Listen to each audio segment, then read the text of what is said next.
పరుష పదజాలంతో దూషించిన మండల పంచాయతీ అధికారిపై చర్యలు చేపట్టాలంటూ విధులను బహిష్కరించి గ్రామ పంచాయతీ ఎదుట టెంట్ వేసి గ్రామ పంచాయతీ కార్మికులు ఆందోళన నిర్వహించిన సంఘటన మహబూబాబాద్ జిల్లా కేసముద్రం స్టేషన్ గ్రామ పంచాయతీ ఎదుట చోటు చేసుకుంది.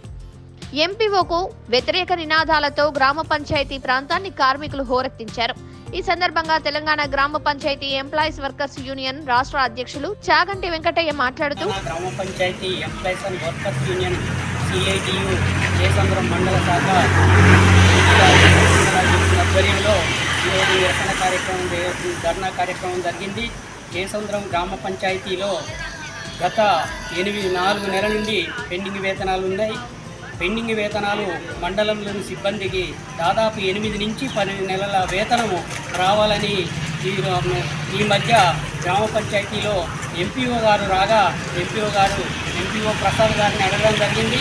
దానికి ఎంపీఓ గారు ప్రసాద్ వెంటనే మండలాలను ఆఫీస్ నుంచి తెంగి నువ్వేం మాట్లాడకో అని దుర్భాషలాడుతూ ఇష్టం వచ్చిన రీతితో పదజాలం మాట్లాడడం జరిగింది.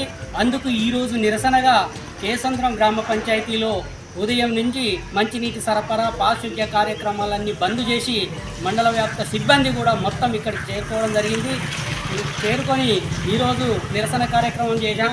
అందుకు మండలంలోని ఎంపీడీఓ మరియు ఎంఆర్ఓ మరియు ఎస్ఐ గారు ముగ్గురు స్పందించి గ్రామ పంచాయతీ కేసముద్రం కార్యాలయానికి రావడం జరిగింది.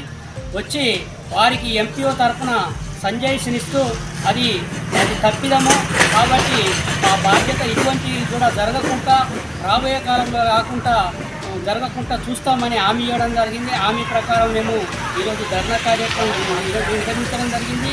రాష్ట్ర వ్యాప్తంగా కూడా గ్రామ పంచాయతీ కార్మికుల మీద వేధింపులు ఉన్నాయి. ఇటువంటి వేధింపులు జరిగితే CITU గ్రామ పంచాయతీ రంగంగా అనేక ఉద్యమాలు చేస్తాం, పోరాటాన్ని ఉధృతం చేస్తాం. ఇప్పటికీ రాష్ట్ర వ్యాప్తంగా 8 నుంచి 10 దాదాపు కొన్ని దిక్కులు 5 నుంచి 6 నెలల పెండింగ్ వేతనాలున్నాయి.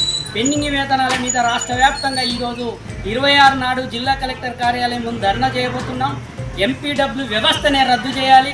గత ప్రభుత్వం తీసుకొచ్చిన 51 జీవోను సవరణ చేసి కారోబార్ బిల్ కలెక్టర్ను సహాయ కార్యదర్శిగా నియమించాలి. ఉద్యోగ భద్రత కల్పించాలి. గ్రామ పంచాయతీ ఉద్యోగులు అందరికీ కూడా ఇన్సూరెన్స్ సౌకర్యం కలిగించాలి. PF ESI సౌకర్యంతో సహా అమలు చేయాలని కోరుతూ కార్యక్రమాలు చేస్తున్నాం. అసెంబ్లీ సందర్భంగా కూడా రాష్ట్రంలో పెద్ద ఎత్తున హైదరాబాద్లో ఒక కార్యక్రమం నిర్వహించడానికి కూడా కోరుకుంటున్నాం. కాబట్టి ఈ నెల 26న జరిగే జిల్లా కలెక్టర్ కార్యాలయం మహబూబాబాద్లో కూడా కార్యక్రమం జరుగుతుంది. కాబట్టి అందుకు ఈరోజు జరిగిన కార్యక్రమంలో గ్రామ పంచాయతీ కార్మికులు మండలంలో కార్మికులందరూ ఐక్యతగా వచ్చి ధర్నాను విజయవంతం చేశారు. వారికి అందరికీ ధన్యవాదాలు తెలుపుతూ ముగిస్తున్నాను. చాగంటి వెంకటయ్య, యూనియన్ రాష్ట్ర ప్రధాన కార్యదర్శి, ఈ ఆందోళనలో జీపీ కార్మికులు పాల్గొన్నారు. కార్మికుల ఐక్యత